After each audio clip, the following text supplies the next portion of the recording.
Hello बच्चों, let's read the question.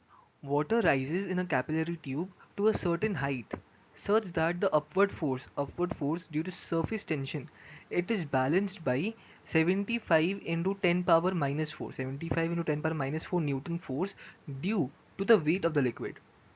If the surface tension of the water is 6 into 10 power minus 2 Newton per meter, the inner circumference of the capillary tube must be.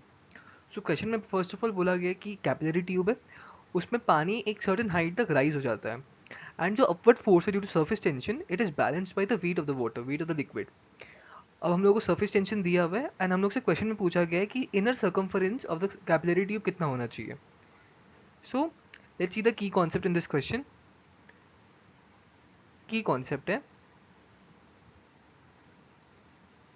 जब हम लोग capillary tube को पानी में डालते हैं या कोई भी लिक्विड में डालते हैं, तो ड्यू टू सरफेस टेंशन, अगर इसको हम लोग कोई भी लिक्विड में डालेंगे तो ड्यू टू सरफेस टेंशन वो लिक्विड राइज कर जाएगा to a certain height. Okay, यहाँ पे पानी है या कोई भी लिक्विड है, सर्टेन हाइट तक राइज कर जाएगा. एंड जो ये लिक्विड है, इसका जो सरफेस, यहाँ पे हम लोग वाटर कंसिडर कर रहे हैं, तो भी यहाँ पे वाटर है, वाटर यहाँ पे क्वेश्चन में मेंशन है वाटर है, तो यहाँ पे इसीलिए जो फोर्स लगेगा सर्फेस टेंशन की वजह से यहाँ पे सब जगह सर्कमफरेंस पे एक अपवर्ड फोर्स लगेगा, एंटायर सर्कमफरेंस पे अपवर्ड फोर्स लगेगा, जो कि इस लिक्विड के वेट को, जो नीचे mg वेट है इसका, या हम लोग w बोल सकते हैं, इसके वेट को बैलेंस करेगा. सो यही की कॉन्सेप्ट है. I will write this. So here the surface tension, that is surface tension is T को हम लोग surface, T is surface tension, is surface tension.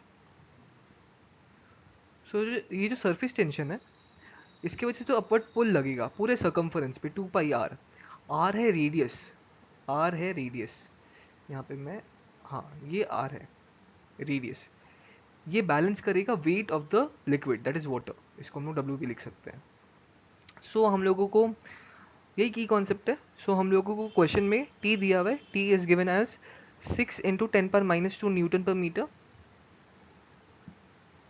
and W, weight of the liquid, is given as 75 into 10 power 4, 10 power minus 4 Newton.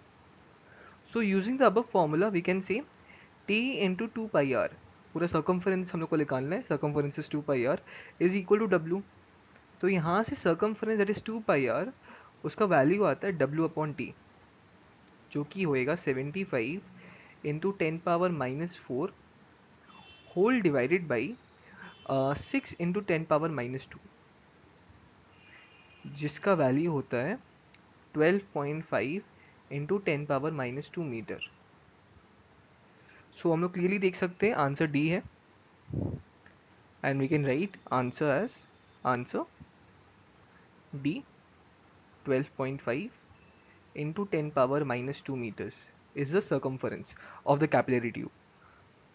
सो इस question में basically यही बोला गया था कि अगर कोई कैपिलरी ट्यूब को हम लोग पानी में डुबाए तो ड्यू टू सरफेस टेंशन पानी ऊपर आ जाता है, और जो ये फोर्स है सरफेस टेंशन का, अपवर्ड फोर्स है, ये upward force weight of the liquid को बैलेंस करता है.